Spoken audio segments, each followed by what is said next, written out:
वळूयात पुढच्या बातमीकडे। मुंबईच्या महापौर रितू तावडे पुन्हा एकदा वादाच्या भोवऱ्यात सापडल्यात।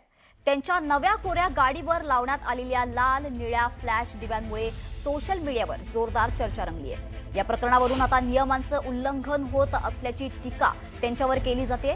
केंद्र सरकारने मे 2017 मध्ये सामान्य सरकारी वाहनांवर लाल दिवा वापरण्यास बंदी घातली होती। व्हीआयपी संस्कृती कमी करण्याच्या उद्देशाने हा महत्त्वाचा निर्णय घेण्यात आला होता।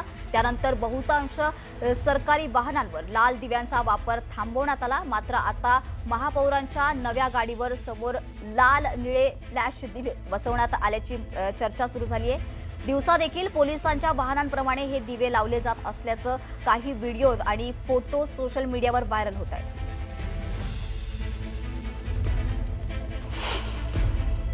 पूर्णतः बंदी आहे, तर नक्की कोणाच्या सांगण्यानी तुम्ही तो लावलात? मागच्या वेळेला पत्र दिलात बदलीचं, ज्याच्यावरती मुख्यमंत्र्यांनी स्टे आणलंय, ते उठवण्याचा तुम्ही प्रयत्न केलात। मुळामध्ये तुम्हाला तो अधिकार आहे का?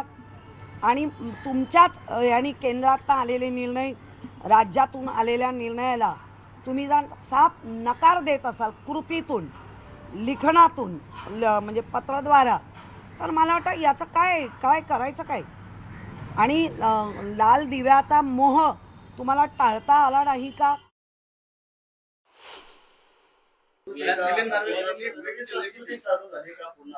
नाही, आता असं की त्याच्यावरती महाराष्ट्राच्या मुख्यमंत्र्यांनीच बोलावं लागेल ना। आता मी कसं काय बोलणार? ते मुंबईच्या महापौर आहेत, प्रथम नागरिक आहेत, त्यांचं स्वप्न असेल लाल दिव्यातून फिरण्याचं।